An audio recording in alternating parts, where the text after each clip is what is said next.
Good evening guys, कैसे हो आप सब। मैं हूं Prashant Alreja and I welcome you all in Let's Talk Science. तो यार आज हम लोग बात करने वाले हैं न्यूट्रिशन इन ह्यूमन बीइंग्स, यानी कि इंसानों के अंदर कैसे खाना खाते हैं और कैसे उस खाने को डाइजेस्ट करके उसमें से एनर्जी लेते हैं। तो उस टॉपिक को करने के लिए ये डायग्राम बहुत इंपॉर्टेंट है और ये डायग्राम बहुत ज्यादा फेमस है ना। मतलब हर इंसान ने इस डायग्राम को एक बार तो एटलीस्ट अपनी लाइफ में देखा ही होगा। समझ आया नहीं आया वो अलग बात है। तो आज कोशिश करेंगे कि इस डायग्राम को एक अलग अप्रोच से पढ़े, फिर कोशिश करते हैं कि इसको और अच्छे से समझें। ठीक है, तो उसके लिए हमको पहले कॉन्सेप्ट बनाना पड़ेगा और वो कॉन्सेप्ट ये है कि आखिर हम जो खाना खाते हैं वो डाइजेस्ट कैसे होता है, कौन उसके लिए रिस्पॉन्सिबल है। तो उसके लिए थोड़ा सा फ्लैशबैक में जाता है। हम काय के बने हुए हैं? We all are made up of 9th class cells. Very good. तो अब मान लो कि मैंने एक यहाँ पे सेल ड्रॉ किया है, this is our cell. Okay, अब किसी भी सेल को जिंदा रहने के लिए क्या चाहिए? जिंदा रहने के लिए ऑक्सीजन चाहिए। Very good. और क्या चाहिए? जिंदा रहने के लिए और चाहिए खाना, यानी कि न्यूट्रिशन। अब यार सेल बहुत छोटा, एकदम ओवर सिंप्लीफाइड सा एक छोटा सा सेल, इसको खाने के लिए सिंपलर चीजें चाहिए। ओवर सिंप्लीफाइड चीजें यानी कि क्या चाहिए? यानी कि मान लें इसको चाहिए ग्लूकोज, ग्लूकोज से एनर्जी मिलेगी। और क्या चाहिए इसको? इसको चाहिए अमाइनो एसिड्स। अमाइनो एसिड्स क्या होते हैं?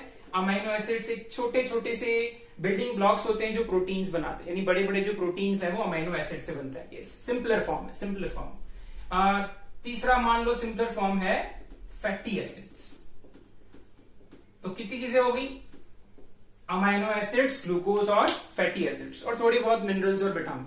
अब कॉन्सेप्ट क्या है, मैं कहना क्या चाह रहा हूं? मैं कहना ये चाह रहा हूं कि सेल्स को जिंदा रहने के लिए जो ग्लूकोज, अमाइनो एसिड्स और फैटी एसिड्स चाहिए, ये बहुत सिंपलर फॉर्म है। लेकिन हम लोग क्या खाते हैं?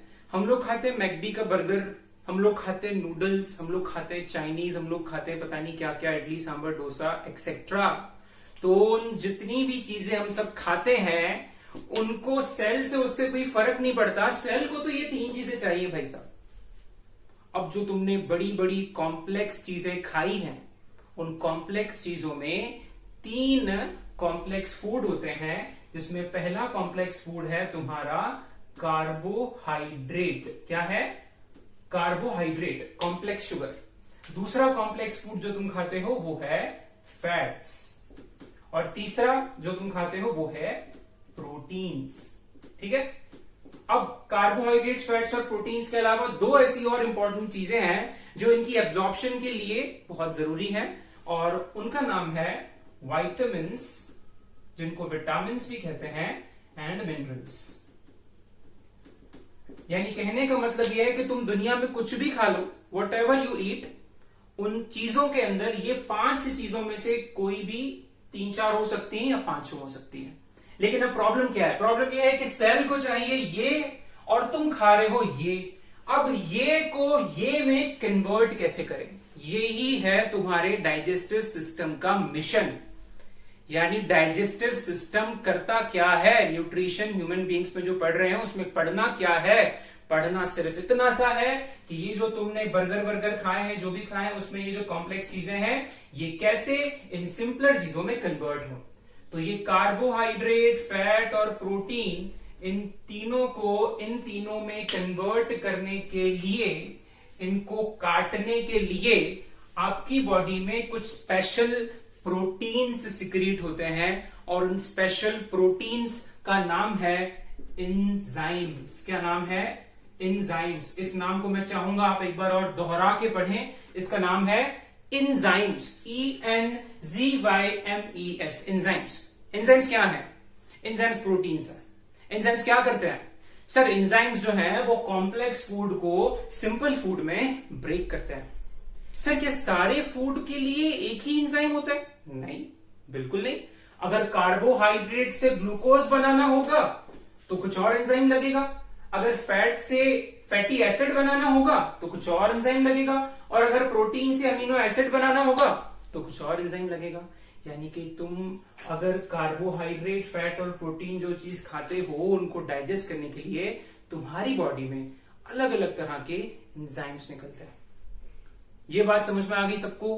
अभी एंजाइम कहां से निकलते हैं, कैसे निकलते हैं, इसको एक बार जल्दी से देख लेते हैं। आई होप यहां तक क्लियर हो गया। तो फंडा समझ में आया, फंडा क्लियर हुआ डाइजेस्टिव सिस्टम का। फंडा सिर्फ इस पूरे डायग्राम में हम लोग क्या देखने वाले हैं, इस पूरे डायग्राम में ये देखने वाले हैं कि कैसे एंजाइम्स ने कॉम्प्लेक्स फूड को सिंपल फूड में कन्वर्ट किया। This is it. अब प्रॉब्लम नंबर 2 ये है, प्रॉब्लम नंबर 2 ये है कि सर देखो ना सर, कितना कॉम्प्लिकेटेड सा लग रहा है, अजीब अजीब सा आपने बना दिया है, इसको याद कैसे करें? अरे याद करना किसने है? अरे बायोलॉजी जो इंसान कहते हैं याद करनी है, उनको जाके कह दो कि हर चीज कॉन्सेप्चुअल है। देखो कैसे, इमेजिन करते हैं, फिर यहां जाते हैं। सपोज करो, अब कुछ भी नहीं करो, सपोज करो इसी डायग्राम को सिंपलर फॉर्म में मान लो एक बड़ा सा पाइप है। क्या है? एक बड़ा सा पाइप है। उस पाइप के एक एंड को हमने कह दिया है माउथ। क्या कहा है हमने? माउथ, जहां से खाना खाने वाले हैं, ओके। और दूसरे पाइप के एंड को हमने कह दिया है एनस, जहां से जो तुम्हारा बचा कुचा खाना है, जो वेस्ट है, वो बाहर निकलेगा। तो अब ये बड़ा सा जो पाइप है, जिसकी एक सिरे पे क्या है, एक ओपनिंग पे क्या है, माउथ, और दूसरी ओपनिंग पे क्या है, एनस, इस पूरे बड़े से पाइप को कह दिया एलिमेंट्री कैनाल। क्या कह दिया इसको? Alimentary canal. तो नेचर ने क्या किया? नेचर ने एक बड़ा सा कैनाल बनाया है तुम्हारे अंदर, और उस कैनाल का क्या फंक्शन है? उस कैनाल का ये फंक्शन है कि उस कैनाल में तुम खाना जो भी खाओगे वो जाता जाएगा, उस कैनाल में डाइजेशन होता जाएगा with the help of enzymes, और जो काम की चीजें हैं वो बॉडी को देकर बचा कुचा एनस से बाहर।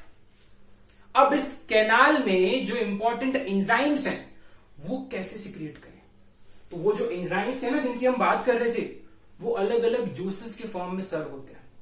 जैसे हम पीते हैं अलग अलग तरह के juices, mango shake, orange juice etcetera, इसी तरह से।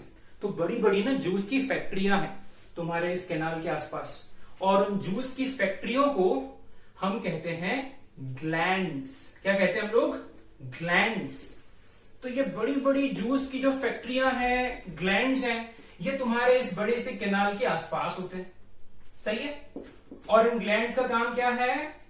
इन ग्लैंड्स का काम है जूस बनाना, और उस बने हुए जूस को कैनाल में भेज देना। और उस जूस में क्या होगा? एंजाइम्स होंगे। Very good. तो अब ये कौन कौन से ग्लैंड्स है एक बार देख लेते हैं। इन ग्लैंड्स के नाम बड़े ही सिंपल हैं। जैसे मान ले जो ग्लैंड्स, यानी कि जो जूस की फैक्ट्रियां आपके मुंह में सिक्रीट होंगी या आपके मुंह में होंगी, तो उन ग्लैंड्स को हम कहते हैं सलाइवरी ग्लैंड्स। क्या कहते हैं? Salivary glands.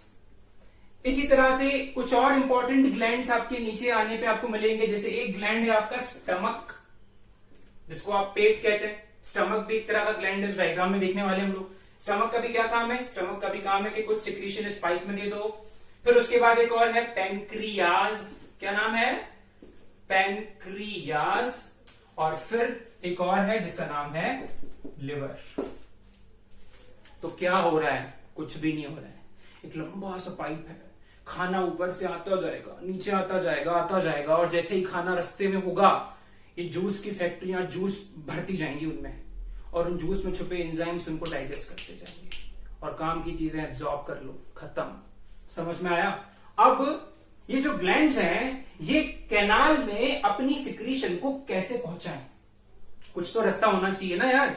तो क्या होता है, ये जो बड़े बड़े ग्लैंड्स हैं, इन ग्लैंड्स को कैनाल से कनेक्ट करते हैं छोटे से पाइप।